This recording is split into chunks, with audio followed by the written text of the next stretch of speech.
빈손으로 왔다 빈손으로 가는 나그네 인생. 왕같은 제사장 선지자 인생.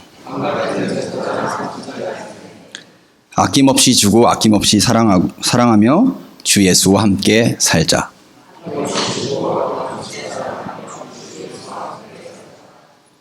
네, 참 좋은 말입니다. 다 같이 기도하시겠습니다. 하나님 일주일 동안 지켜주시고 함께해 주시고 우리가 하나님 사랑 안에 거할 수 있게 하심을 감사합니다. 이 시간에 함께 예배 드릴 때 주님께서 하나님의 임재를 우리 가운데 느끼게 하여 주시고 우리가 설사 느끼지 못한다고 하더라도 하나님께서 여기 우리와 함께 하신다는 것을 우리가 믿게 도와주시고 우리의 삶을 바꾸시는 주님이심을 우리로 하여금 더 행복한 길, 더 기쁜 길, 더 사랑이 넘치는 길로 이끄시는 분이심을 우리가 믿고 주님을 따라갈 수 있도록 도와주시고 하나님 우리의 순모임과 우리의 예배와 우리의 모든 교제들이 하나님 사랑을 누리고 즐거워하며 또 우리가 그 사랑을 형제자매들에게 베푸는 삶이 될 수 있도록 주님 인도하여 주십시오. 감사드리면서 이 모든 말씀 우리 주 예수 그리스도 이름으로 기도했습니다. 아멘. 예, 오늘 좋네요. 오늘의 그 주제는요. 제목은 대담함을 낳는 사랑입니다. 대담함을 낳는 사랑. 사랑은 대담함을 낳습니다. 사랑은 용기를 우리에게 불러일으킵니다. 우리가 하나님의 사랑을 많이 받으면 받을수록 우리가 하는 모든 일들에 있어서 두려움이 사라지고요. 움츠러들지 않게 되고요. 하나님의 사랑은 우리를 자유롭게 합니다. 오늘 함께 우리가 이 말씀 히브리서 10장 19절로 25절 볼 때 여러분들의 삶 가운데 저의 삶 가운데 대담함을 낳는 사랑을 누리는 그런 일들이 넘치기를 기도합니다. 네. 일단 그 전에 제가 오늘 말씀을 나누기 전에 이제 지난 설교부터 했던 얘기들을 한번 리뷰를 해보려고 해요. 왜냐하면 다 연결이 돼 있거든요. 첫 번째 주에는 2주 전이죠. 첫 번째 주에는 저희가 예수와 자존감이라는 제목으로 얘기를 했었고요. 그 다음에 지난 주에는 죄송합니다. 예. 원래 목이 쉽게 갈라진 스타일인 것 같아요. 자아실현에 대해서 얘기했었습니다. 자아실현에 대해서 얘기했었고요. 오늘은 감정에 대해서 얘기해 보려고 해요. 자존감에 대해서 제가 여러분들께 말씀을 드릴 때 우리의 자존감이 우리가 일하는 것들 우리 안에 있는 뭔가에 있으면 계속해서 자존감이 흔들린다고 했습니다. 그리고 계속해서 우리가 하는 것들을 가지고 우리의 자존감을 구하려고 하다가 평생을 보낼 수 있게 됐다고 했죠. 보낼 수 있게 된다고 했죠. 근데 그렇게 되면은 이제 다른 사람들을 정말 진정으로 사랑해서 우리가 일하는 것들을 정말 그들을 위해서 쓰기가 너무 어려워져요. 그죠? 그래서 제가 말씀드렸던 것이 자아실현으로서의 그 우리의 일과 직업 혹은 우리가 하는 모든 것들은 사실은 하나님께서 우리의 자존감을 높이라고 주신 것이 아니라 내가 어떤 직업을 가졌기 때문에 나는 이 정도는 되라고 그런 생각을 하라고 주신 것이 아니라 그죠? 하나님 안에서 그 문제를 해결하고 내가 갖고 있는 직업, 내가 지금 갖고 있는 기술 그런 것들을 사람들을 섬기고 사랑하는 데 쓰라고 그죠? 이게 그냥 외적으로 어떻게 뭐 그런 표현으로 드러나는 게 아니라 내 근본 동기 자체가 어떻게 사람들을 사랑하는 쪽으로 움직일 수 있는지 마라톤을 했더니 목소리가 죄송합니다.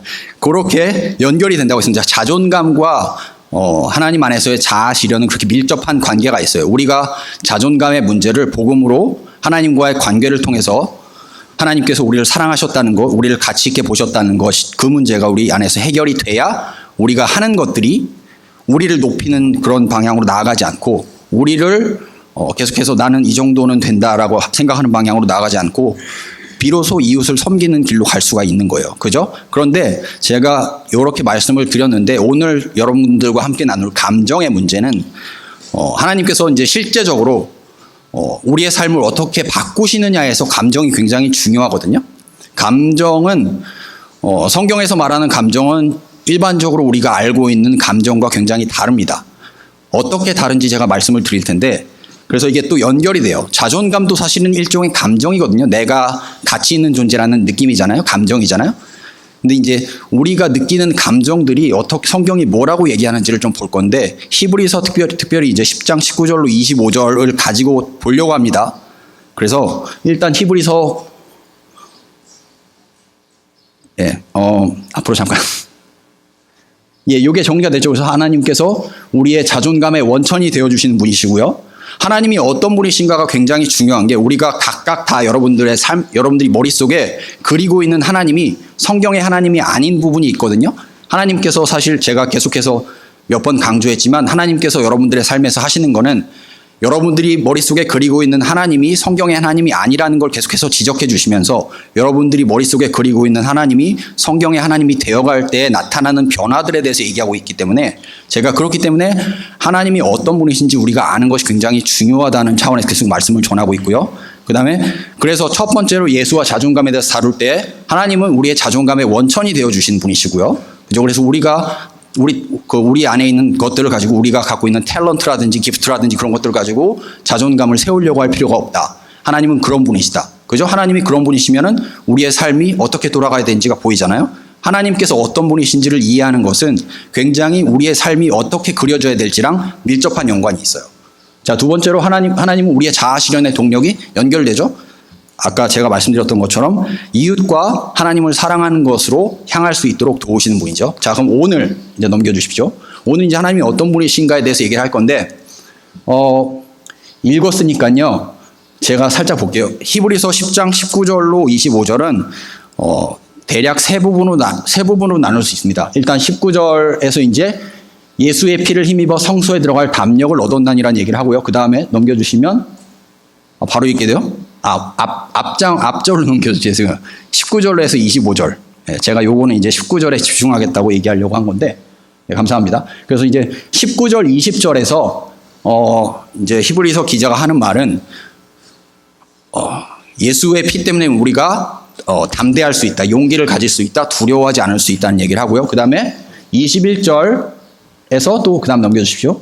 22절까지는 이제 우리가 그런 것들 때문에, 예수님께서 하신 일 때문에 이제 우리가 하나님 앞으로 나아가서 누린 것들을 이렇게 경험할 수 있다. 사실은 이거는 이제 제가 지난주에 말씀드렸던 그 제사장적인 자아 실현하고 연관이 있어요. 뭐 자세하게 얘기 안 할 겁니다.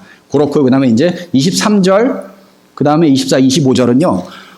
그렇기 때문에 교회 안에서 우리가 사랑과 선행을 행하고 격려하고 서로 모이기에 힘쓰자라는 그런 얘기로 풀려 있는데, 오늘 저는 특별히 19절에만 집중을 해서 얘기를 하려고 합니다. 이제 시작이, 그렇죠. 그래서 형제들아, 우리가 예수의 피를 힘입어 성소에 들어갈 담력을 얻었나니라고 얘기하는데, 일단 여기서 원인은 예수님의 피고요. 그래서 왜 예수님의 피가 우리에게 담력을 주나, 담대함을 주는지를 제가 여러분하고 설명할 건데, 그렇게 하려면 일단 아까 말씀드린 것처럼 하나님이 어떤 분이신가를 우리의 감정과 관련해서 얘기를 먼저 해야 돼요. 그래서 오늘은 제가 여러분들과 함께 어떤 얘기를 할 거냐면은, 우리의 감정이 우리 안에서 어떤 역할들을 하는가를 먼저 얘기하고, 그게 첫 번째입니다. 그리고 두 번째는 하나님은 우리의 감정을 어떻게 바꾸시는가. 감정은 바뀔 수 있는 거거든요. 하나님은 우리의 감정을 어떻게 바꾸시는가에 대해서 얘기를 하고요. 그게 두 번째입니다. 그리고 세 번째가 히브리서 10장 19절에서 히브리 성도들이 어떻게 예수의 피 때문에 담대함을 가지고 성소로 나아갈 수 있는가에 대해서 얘기하고, 마지막으로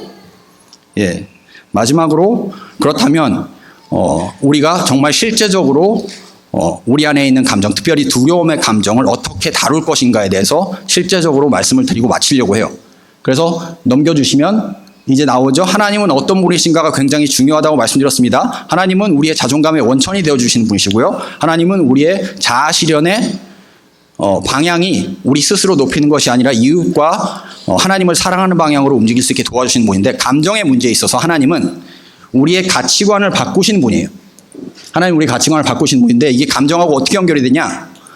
자, 여러분들 생각해 보시면 우리 이 세상에서는 아까 얘기한 것처럼 우리가 느끼는 감정들을 굉장히 일시적이고 또 합리적이지 않고 왔다가 갔다가 하기도 하고 우리에게 올 때도 있고 갑자기 어느 순간 찾아왔다가 사라지기도 하고 그리고 우리가 그 어떤 감정이 찾아왔을 때 우리가 어떻게 컨트롤할 수 없는 그런 것들이라고 생각하게 만드는 경향이 있습니다. 근데 성경은 그렇게 얘기하지 않아요. 성경은 우리가 갖고 있는 가치관과 우리의 감정이 굉장히 밀접한 관계가 있다라고 얘기합니다. 이거 잘 들으셔야 돼요.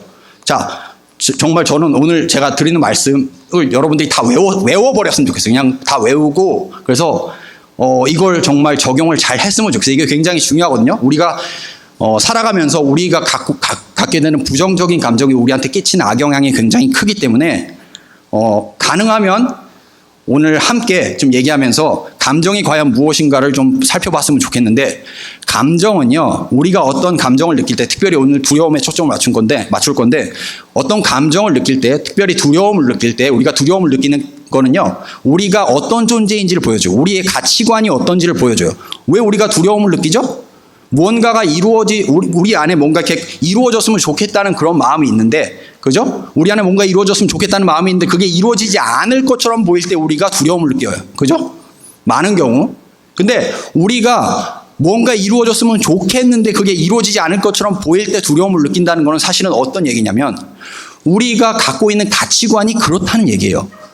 무슨 말인지 아시겠어요? 우리가 어떤 거에 대해서 어떤 일에 대해서 앞으로 미래에 펼쳐질 상황에 대해서 혹은 과거에 일어날 일들 때문에 내가 두려움을 갖게 됐다면 그거는 우리에게 보여주는 게 뭐냐면 그냥 감정이 일시적이고 우리가 어떻게 할 수 없는 것이 아니라 우리가 정말로 무엇을 좋다고 인생에서 어떤 것을 좋다고 생각하면서 살아가는가를 보여준단 말이에요. 이해되시죠? 그죠? 우리가 어떤 분노를 느끼면 분노를 느끼는 까닭은 우리가 그냥 분노를 느끼기 때문이 아니라 우리가 분노를 느끼는 그 배후에 behind the scenes, 그죠? 배후에 우리가 분노를 느끼게 만드는 우리가 정말 좋다고 생각하는 것이 깨어질 위기에 처해 있거나 뭔가 없어질 위기에 처해 있기 때문에 우리가 분노를 느끼는 거거든요. 감정은 그냥 왔다 가는 게 아닙니다. 우리의 삶의 가치관과 굉장히 밀접하게 연관이 되어 있어요. 아시겠죠? 그래서 성경은 우리의 감정을 바꾸는데 굉장히 많은 시간을 들여요. 그죠? 여러분들 여호와를 기뻐함이 우리의 힘이라 라는 말 성경 그 시편 말씀 들어보셨죠? 그게 왜 그런지 생각해 보시면 하나님을 기뻐하는 것이 나는 하나님을 기뻐해야 돼 하나님을 기뻐해야 돼 이런 게 아니에요. 그게 아니라 우리의 가치관이 예전에는 하나님을 기뻐할 이유가 전혀 없었는데 다른 것들을 봤을 때 기뻐했는데 그리고 다른 것들 우리가 꿈꾸는 것들이 이루어지지 않으면 불안해하고 두려워했었는데 하나님께로 점점 우리의 삶이 맞춰지면서 하나님을 정말로 우리가 가장 귀한 분으로 인식을 하게 되면 우리의 삶에서 어떤 다른 것들이 잘 안 풀린다고 하더라도 적어도 우리의 삶의 방향이 나는 하나님 때문에 기뻐할 수 있다라는 방향으로 갈 수 있단 말이죠. 자, 이게 감정이 단순히 어떤 굉장히 비합리적인 것이 아니라 우리가 어떤 가치관을 갖고 있냐랑 연결이 된다라는 게 보이기 시작하면 하나님이 왜 감정을 중요하게 다루시는지를 우리가 볼 수 있게 됩니다. 하나님은 우리의 가치관을 바꾸시는 분이에요. 하나님은 단순히 여러분들이 뭔가 꿈꾸는 것들이 있고 이런 거 잘 됐으면 좋겠다 할 때 그게 안 되면은 괜찮아 하나님을 신뢰해야지 이렇게만 하고 그치시는 분이 아니라 우리가 이렇게 하는 게 잘 되는 삶이야라고 갖고 있는 그 그림 자체를 바꾸시는 분이란 말이에요. 그 그림 자체가 바뀌면 그 그림 자체가 하나님이 원하는 방식으로 바뀌면 우리가 예전에는 어떤 뭔가 내가 원하는 것들이 이루어지지 않았을 때 완전히 좌절하고 실망하고 절망에 빠지고 막 자살 충동을 느끼고 이랬을 때가 있었을지 모르지만 우리의 가치관이 점점 더 하나님을 사랑하는 것이 가장 중요하다. 이게 머리로만이 아니라 우리의 가치관 자체가 내가 마음으로 느끼고 정말로 기쁘게 여기는 것이 하나님을 기뻐하는 것으로 돌아가게 되면 그렇게 하나님께서 바꾸세요. 근데 그렇게 돌아가게 되면 그런 상황이 와도 어려운 상황이 와도 예전만큼 좌절하거나 예전만큼 실망하거나 예전만큼 힘들어하지 않는단 말이에요. 하나님은 우리를 더 지혜롭게 만드시려고 하시는 분이시지 단순히 우리의 삶이 그냥 우리가 원하는 것들 이루어주시면 우리가 기뻐하고 하나님 감사합니다 하고 우리가 원하지 않는 것들 일어나면 하나님한테 원망하고 그러라고 하나님이 우리와 관계를 맺고 계시는 게 아니란 말이죠. 그 근본적인 문제를 다루려고 하시는 거예요. 우리가 어떤 가치관을 갖고 있는가는 우리가 어떤 감정을 느끼느냐를 보면 우리가 알 수 있다는 거죠. 자, 그래서 사실 이제 우리의 감정은 나의 진짜 모습, 내 진짜 가치관이 어떤 것인지, 내가 여러분들 살펴보면 어떤 때 두려움을 느끼나 한번 생각해 보세요. 여러분들이 이따가 우리 순모임에서 얘기하겠지만 여러분들이 어떨 때 두려움을 느끼는지 잘 생각해 보면 여러분들이 정말 어떤 존재인지가 보여요. 아시겠어요? 여러분들이 어떨 때 불안을 느끼는지를 보면 아무리 입으로 하나님을 신뢰하겠다고 해도 내가 무엇을 정말로 붙잡고 있는가가 나온단 말이에요. 그죠? 그런데 우리가 해야 되는 거는 그런 것들이 우리 안에 이렇게 올라올 때 그것들을 하나님께 올려드리는 거예요. 기도로. 하나님, 제가 이 감정을 지금 느끼고 있습니다. 이따가 제가 말씀드리겠지만 하나님, 제가 이 감정을 느끼고 있습니다라고 인정하고 대면하고 그것들을 올려드리는 것인데, 그건 뭐 이따 얘기할 거고. 그래서 이제 그렇고요. 우리의 감정은 우리의 과거의 삶의 경험과 기억들과 깊은 연관이 있어요. 우리가 과거에 어떤 특정한 사람하고 관계에서 굉장히 안 좋은 경험을 하잖아요. 그러면 지금 내가 살아갈 때 그 사람하고 인상이 비슷한 사람이 나타나면 자동적으로 그 사람을 보고 부정적인 생각이 들어요. 혹은 옛날에 어떤 사람은 굉장히 깔봤는데, 근데 그 사람은 굉장히 쉬운 사람이었는데 지금 딱 그 사람이랑 인상이 비슷한 사람을 보게 되면 또 그렇게 느낀다. 그러니까 이게 우리가 느끼는 감정들이 우리의 삶의 이야기 속에서 복잡하게 얽혀 있어가지고 우리가 누군지를 규정짓는단 말이죠. 그러니까 우리의 과거랑도 연관이 깊고요. 우리의 미래랑도 연관이 깊어요. 우리가 미래를 생각할 때 당연히 불안하죠. 사람이니까 한치 앞을 알 수 없으니까. 근데 우리가 우리의 미래를 생각할 때 불안함이 더 크냐? 아니면 하나님께서 정말 우리의 길을 이끌어 주실 것이라는 믿음이 더 크냐? 이 문제는 굉장히 중요한 문제겠죠. 뭐 굉장히 식상한 얘기일 수도 있겠지만 우리의 감정은 우리의 과거의 경험이나 기억들하고 얽혀서 그런 경험이나 기억을 이렇게 촉발시킬 만한 상황이 현재 발생하면 자동적으로 우리가 그런 감정을 느끼게 된단 말이죠. 다시 말씀드리지만 그렇기 때문에 우리가 우리의 감정을 살펴볼 때 우리가 정말 어떤 존재인지를 알 수 있게 되는 거예요.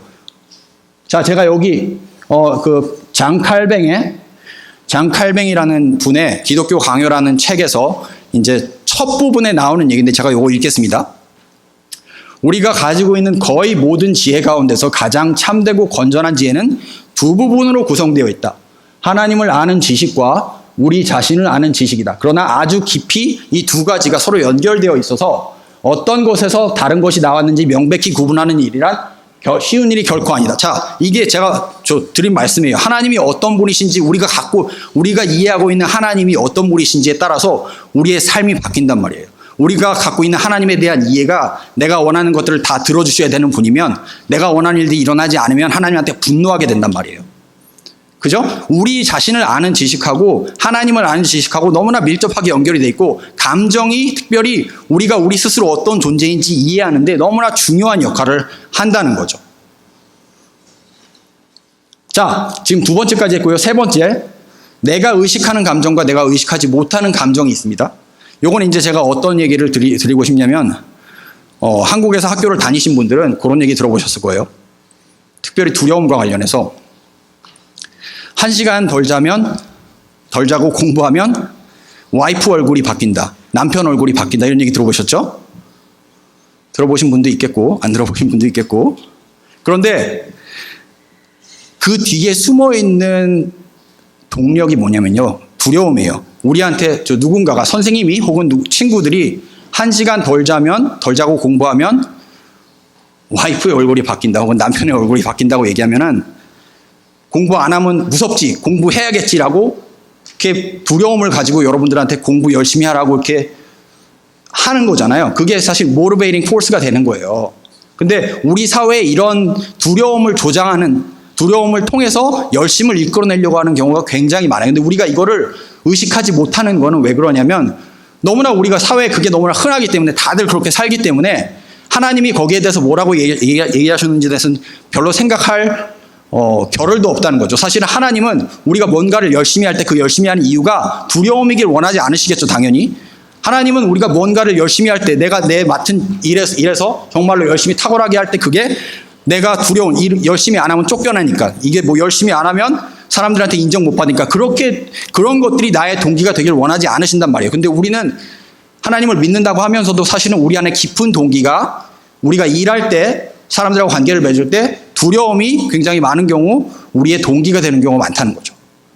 그래서 사실 이제 이거는 의식하지 못하는 사이에 우리가 갖고 있는 두려움의 감정이라고 할 수 있습니다. 근데 제가 말씀드리고 싶은 거는 감정은 굉장히 우리 그 문화 전반에 굉장히 깊이 스며들어 있고 우리가 어떤 감정을 느끼는지는 사실 우리가 그렇게 뭐 사회가 여러분들한테 뭐 열심히 공부해서 훌륭한 직업 가지고 사람들 잘 섬기고 사랑해라 이렇게만 얘기하지 여러분들 스스로를 성찰하고 우리의 마음이 어떤지를 돌아보고 우리가 그 마음이 하나님 앞에서 합당한 것인지를 생각해봐라라는 그런 얘기를 안 하잖아요. 그죠? 그렇기 때문이기도 하고 또 감정이 워낙 미묘한 것이기 때문이기도 하고 이렇게 감정은 굉장히 이제 우리 스스로 우리가 어떤 존재인지를 보여주는데 그것이 이제 우리의 과거의 경험이나 기억들과 연결이 되어 있고 또 그것이 우리가 알지 못하는 사이에 우리의 문화 안에 스며들어와서 우리가 무언가를 열심히 할 때 그 근본이 이렇게 드라이빙 포스가 되기도 한다는 거죠.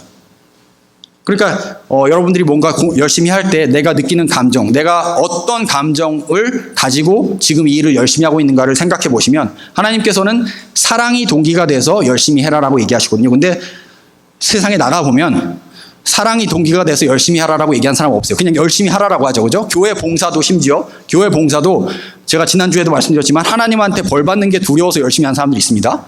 그거 아니죠. 그죠? 하나님은 항상 모든 것들의 동기가 사랑이 되게 하라고 얘기하세요. 그리고 우리를 그렇게 이끌어 가시는데 그런데 우리는 부지불식간에 그런 것들을 알지 못하고 알아채지 못하고 하나님께서 어떤 것들을 기뻐하시고 어떤 것들을 슬퍼하시는지를 잘 모른 채로 그냥 열심히만 섬기면 된다라고 생각하게 된다는 거죠. 감정은 굉장히 중요합니다. 그렇기 때문에 하나님 앞에서 우리가 우리의 마음을 올바로 세우고 정말로 올바른 방향으로 살아가기 위해서 굉장히 중요하다는 거죠. 마지막으로 욕망과 가치관과 감정은 굉장히 연결성이 서로 굉장히 밀접하게 연결이 돼 있어요. 제가 아까 처음에 시작할 때 말씀드렸지만 우리가 어떤 감정을 느끼게 될 때 그거는 우리가 정말 붙잡고 있는 가치관을 보여준다고 했죠. 근데 우리가 정말 붙잡고 있는 가치관은 사실은 우리가 뭔가 어떤 거를 굉장히 좋다고 생각하면 우리는 그걸 원하게 되어 있어요. 그죠? 이해되시죠? 우리가 뭔가를 굉장히 좋다고 생각하면 우리는 그걸 원하게 되어 있어요. 그게 하나님이 아닐 확률이 높다는 게 제가 얘기하고 싶은 거예요. 자, 우리가 뭔가를 좋다고 생각하면 우리는 그걸 원하는데 그게 이루어지지 않을 때 우리는 불안함을 느껴요. 그리고 그게 이루어질 때 우리는 기쁨을 느껴요. 하나님은 그 감정의 틀, 우리가 갖고 있는 가치관 자체를 뒤집어 엎고 바꾸려고 하시는 거예요, 지금. 그래서 우리가 갖고 있는 가치관이 좀 더 사랑에 기초한 가치관, 좀 더 이웃을 바라보는 가치관이 될 수 있게 그리고 우리 자신에게도 우리가 어떤 감정을 가지게 될 때 우리에게 어떤 감정이 찾아올 때 우리에게 어떤 감정이 생길 때 그 감정에 그냥 무작정 휩쓸려 다니지 말아라. 그 감정이 부정적인 감정이면 프로세스 할 수 있는 능력을 내가 주겠다라고 말씀하시는 분이란 말이죠. 이건 제가 뒤에 가서 좀 더 자세하게 얘기할게요. 자, 여기까지 이해되셨을 거라고 생각합니다. 서론이 길죠. 오늘은 어쩔 수 없어요. 제가 감정에 대해서 여러분들과 함께 좀 얘기하려면 히브리서 10장 19절이 어떻게 풀리는지를 말씀드리려면 이 얘기를 해야 돼요. 자, 두 번째로 넘어가 볼게요. 넘겨주십시오. 자, 그럼 하나님 어떻게 우리 가치관을 바꾸실까요? 자, 제가 여기 세 가지 적었죠. 우리의 감정에 얽힌 기억과 사건 그리고 그 이면에 숨겨진 우리의 가치관과 욕망을 바꾸시죠. 여러분들이 스스로 생각하기에 여러분들에게는 다 나는 이런 삶의 이야기가 있기 때문에 나는 이런 사람이야. 나는 예전부터 운동을 잘 못해서 혹은 운동을 굉장히 잘해서 그런 것들로 친구에게 인정받았고 혹은 인정받지 못했기 때문에 나는 이 부분에 있어서는 자신이 있어 라고 하는 그런 이야기가 있단 말이에요. 그죠? 그런 이야기가 있는데 하나님께서 이 두려움이라는 감정 혹은 뭐 우리의 감정을 통해서 말씀하시는 거는 제가 무슨 말 할지 알고 계시겠죠? 그죠? 저 예상이 되시죠? 예상이 되셔야 됩니다. 예상이 안 되시면 잘 이때까지 못 따라오신 건데 우리 안에 우리의 감정은 마치 우리가 이렇게 우리라는 존재가 이렇게 큰 그 빙산 아이스버그라고 한다면 이런 그림 보셨을 텐데 여기가 바닷물이라고 하면은 이렇게 큰 빙산이 있고 바닷물이 있다고 하면은 우리의 감정은 겉으로 톡 튀어나온 이 부분이고 이 뒤에는 굉장히 큰 우리라는 존재가 숨어 있단 말이죠.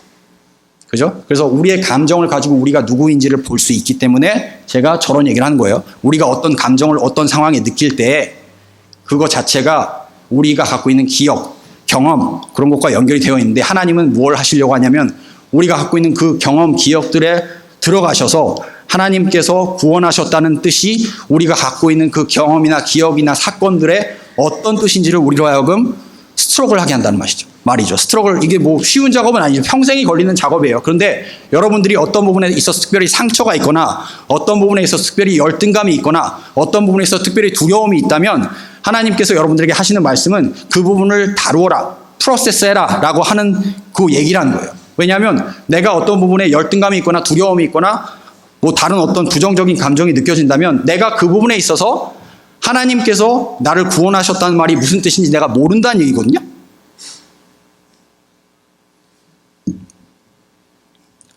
아시겠죠? 자, 모르셔도 됩니다. 자, 두 번째, 우리가 의식하지 못하고 있지만 우리를 조종하는 강력한 감정적인 동기를 보게 하신다. 자, 여러분, 이따가도 제가 말씀드릴 거지만 진리를 알지니 진리가 너희를 자유케 하리라는 말씀을 요한복음 8장 32절에서 예수님이 하세요. 그런데 진리를 알지니 진리가 너희를 자유케 하리라는 말씀은요, 이게 단순히 그냥 나는 죄에서 예수님을 믿었기 때문에 이제 죄 사함을 받았고 죄에서 자유로워졌다 그런 차원으로 끝나는 게 아니고, 내가 죄 때문에 느끼게 되는 감정, 내가 짓는 죄, 그죠? 죄라는 거는 하나님을 신뢰하지 않는 거죠. 내가 하나님을 신뢰하지 않고 특정 상황에서 내 방식대로 하려고 하기 때문에 내가 느끼게 되는 감정들이 있어요. 그죠? 그런 감정들에 대해서 나 스스로 내가 이 감정을 지금 느끼고 있구나라고 한 발짝 떨어져서 볼 수 있게 해준단 말이에요. 자, 여러분, 내가 이런 감정을 지금 느끼고 있다, 내가 두려움을 느끼고 있다라고 한 발짝 떨어져서 볼 수 있게 되면 거기에 자유가 있어요. 무슨 말인지 아시겠어요? 내가 예전에는 두려움을 느낄 때 그 두려움에 휩쓸려서 두려움이 얘기하는 대로 따라서 막 쫓아갔다면, 하나님께서 주시는 자유는 내가 두려움을 느낄 때 내가 그 느끼는 두려움에서 한 발짝 떨어져서, 하나님, 내가 지금 이 두려움을 느끼고 있습니다, 이 두려움을 제가 주님께 올려드립니다라고 기도할 수 있게 만들어준다는 거죠. 그런데 그렇게 하는 순간 그게 일시적이지 않고 계속해서 우리 삶에 일어난다면 하나님께서 우리로 하여금 우리를 붙잡고 조종하는 감정들에서 자유롭게 해주세요. 그죠? 그리고 우리의 삶의 이야기가 더 이상 그 감정들에 얽혀서 그 감정들에 따라서 조종되지 않게 해주신단 말이에요. 그런데 그 과정을 반복하면은 우리의 가치관이 바뀌어요. 이게 하나님께서 사람을 성장시키시는 방법이에요. 감정에 있어서. 아시겠죠? 부정적인 감정이 찾아올 때 휩쓸려 가지 말란 말입니다.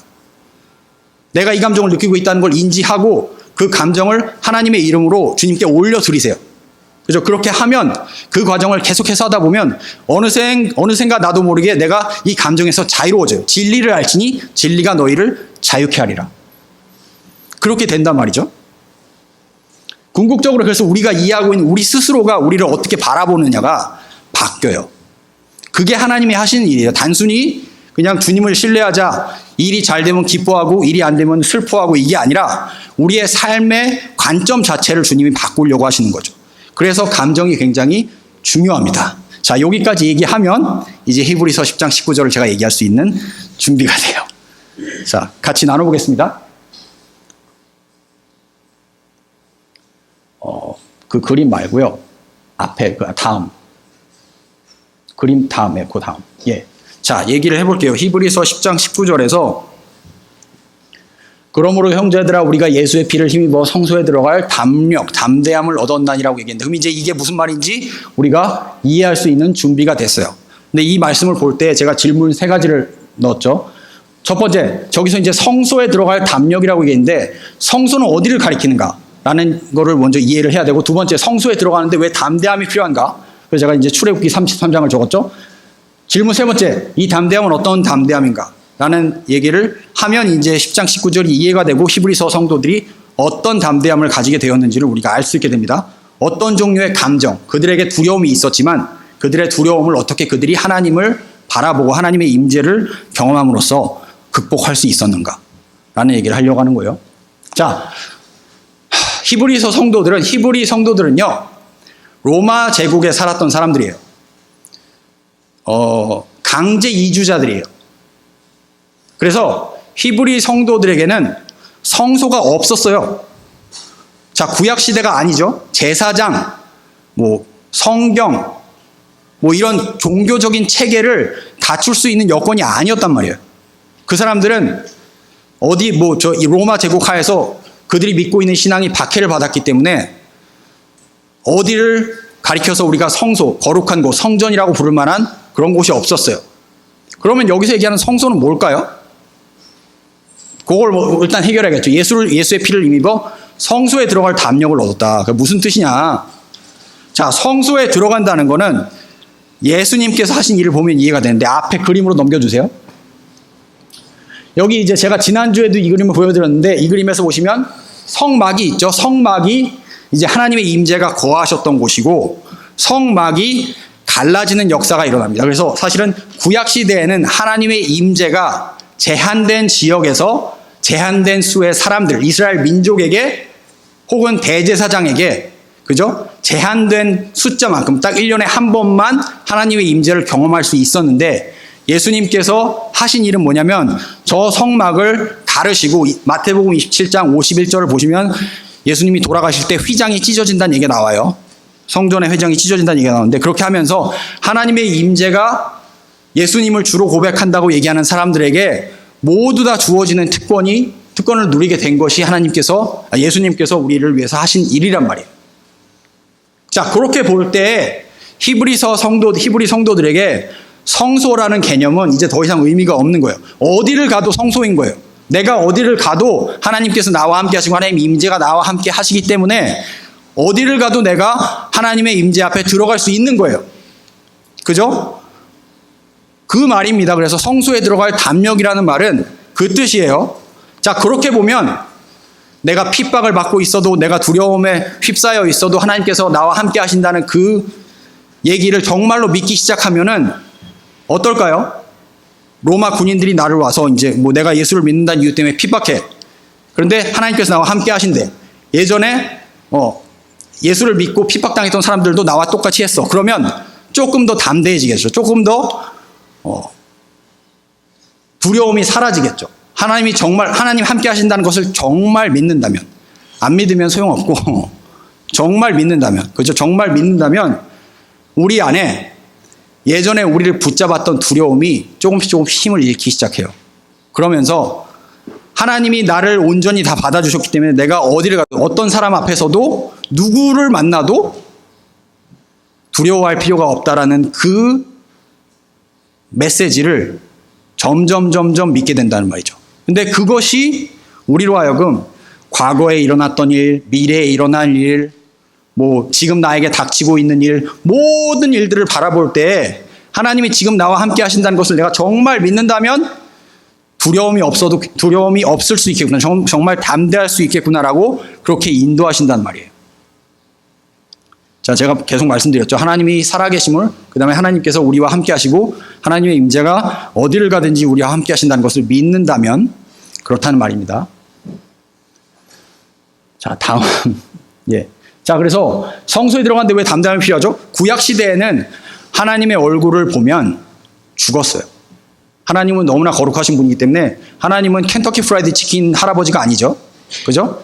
하나님은 그냥 오냐 허허허 받아주시는 분이 아니에요. 하나님은 굉장히 거룩한 분이시기 때문에 여러분들이 구약 시대, 구약 성경을 보면 하나님의 임재를 경험하면 사람들이 다 두려워서 벌벌 떨었어요. 심지어 신약에서도 누가복음에서는 이제 사가랴와 엘리사벳이 세례 요한 부모님이죠. 천사가 나타났는데 천사가 나타난 것만으로 천사가 엄청나게 컸대요. 그래서 천사가 나타난 것만으로도 두려워서 벌벌 떨었어요.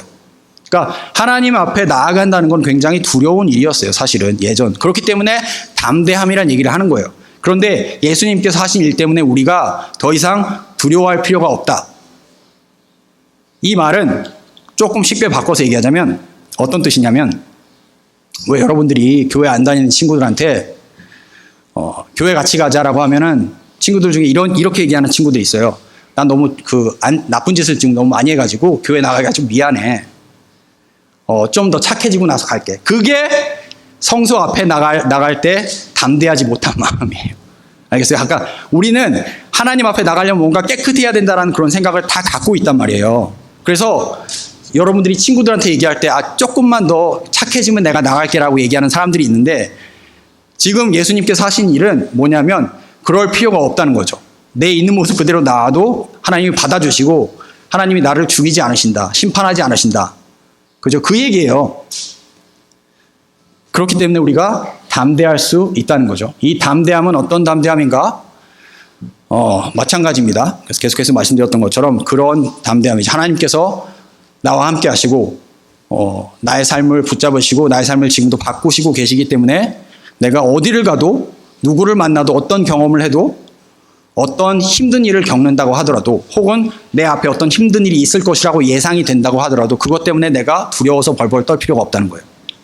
자, 굉장히 먼 얘기처럼 들리죠? 먼 얘기 맞습니다. 그런데 여러분들이 계속해서 이 방향으로 삶을 살아가면 그게 여러분들의 얘기가 되고 저의 얘기가 돼요.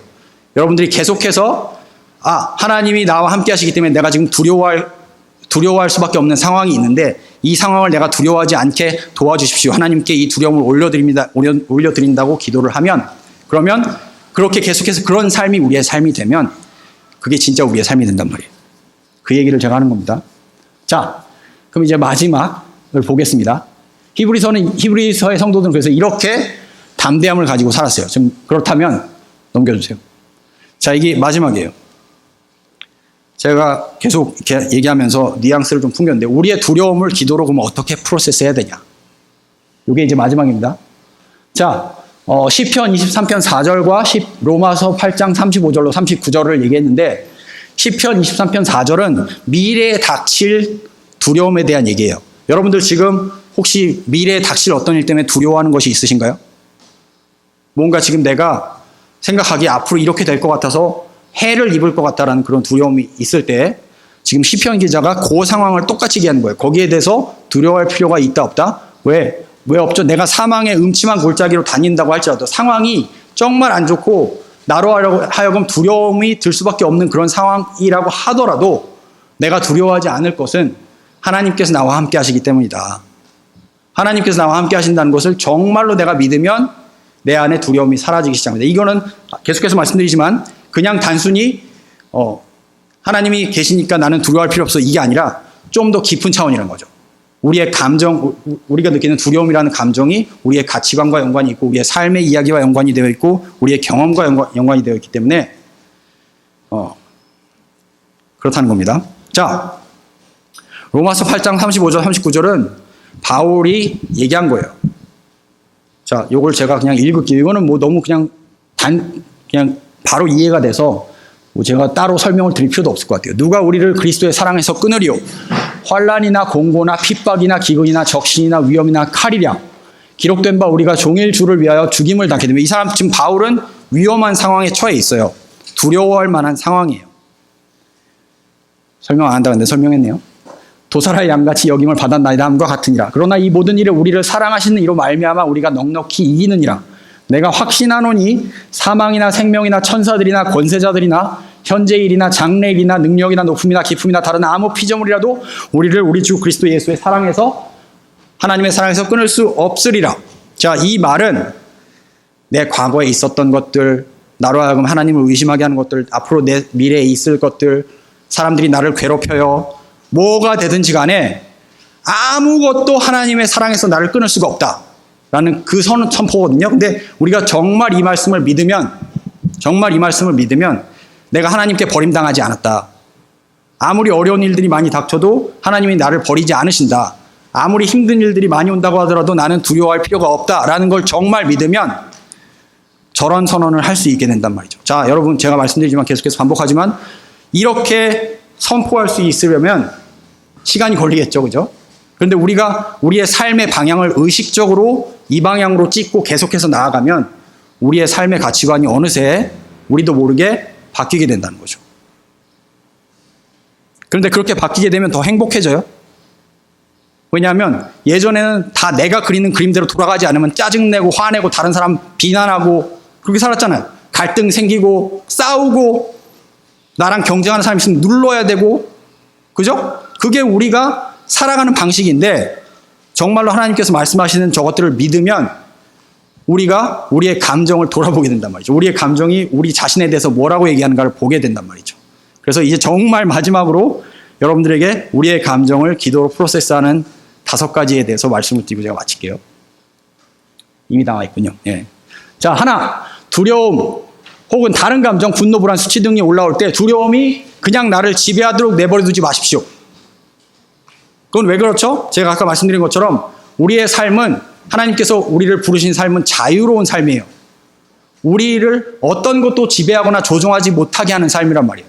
우리가 느끼는 감정들을 휩쓸려가는 삶이 아니에요. 우리가 절망을 느낄 때 절망에 따라서 행동하도록 하는 삶이 아니에요. 우리가 절망을 느낄 때, 두려움을 느낄 때, 아, 내가 절망을 느끼고 있구나, 두려움을 느끼고 있구나라는 것을 인지하고 한 발짝 떨어져서 넌 내가 아니다, 나는 너를 컨트롤할 수 있다 라는 것을, 그 과정을 계속해서 하는 삶이란 말이죠.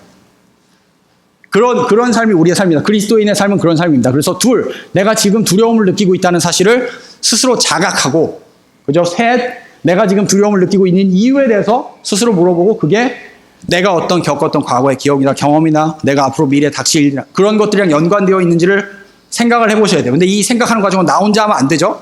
기도하셔야 됩니다. 하나님께 기도하시고, 하나님, 제가 지금 두려움을 느끼고 있습니다. 하나님, 제가 지금 분노를 느끼고 있습니다. 하나님, 제가 지금 불안합니다. 이게 왜 그럴까요? 라고 하나님께 계속 물어야 돼요. 또 가능하면 주변에 신뢰할 만한 사람들하고 얘기를 나눠야 돼요. 우리 인간이 되게 신기한 게 자기 자신은 잘 못 보는데 남은 되게 잘 봐요. 그래서 비난을 기가 막히게 잘하잖아요, 우리가. 그죠? 왜 그러죠? 남은 진짜 잘 보여. 나는 잘 안 보여. 그래서 우리가, 근데 이제 비난하라고 이제 하는 얘기가 아니라, 우리가 하나님께 내가 갖고 있는 이 감정의 문제, 그리고 감정 배후에 있는 가치관의 문제를 가지고 나아갈 때, 그걸 가지고 나아가는 것도 중요하지만, 내 주변에 나를 사랑하고 나를 믿어주는 신뢰할 만한 사람들하고 내가 이런 감정을 느낀다라고 얘기하면, 사람들이, 그 사람, 우리 교회 지체 공동체들이 너는 이런 것 같으라고 얘기해 줄 수 있는 부분이 있어요. 그럼 내가 나도 알지 못했던 나를 보게 돼요. 아시겠죠? 자, 넷, 이 모든 것을 기도로 하나님께 올려드리세요. 또 가능하면 신뢰할 만한 사람들과, 이게 지금 제가 했던 얘기죠. 예. 자, 다섯, 기도와 사람들과, 이것도 했던 얘기네요. 내가 깨닫지 못했던 나의 본 모습에 대해서 보게 해줄 뿐만 아니라 내가 느끼는 감정에 대해서 점점 더 자유하게 해줍니다. 자, 자유가 중요합니다. 우리를 하나님께서 부르신 삶은 자유하는 삶이에요. 우리가 느끼는 감정들이 악한 영의 역사일 수 있습니다. 이게 뭐 귀신의 역사라는 게 아니라 악한 세력이 있어요. 성경이 얘기하는 악한 세력은 우리를 하나님의 뜻대로 살아가지 못하게 하려는 세력이잖아요. 그 세력들이 있는데, 우리가 그 세력들이 우리에게 집어넣어주는 감정이 있을 때 그 감정을 그대로 따라가 만든다는 거죠. 그건 자유가 아니죠. 예속이죠. 묶임이죠. 노예죠. 인슬레이브먼트죠. 그죠?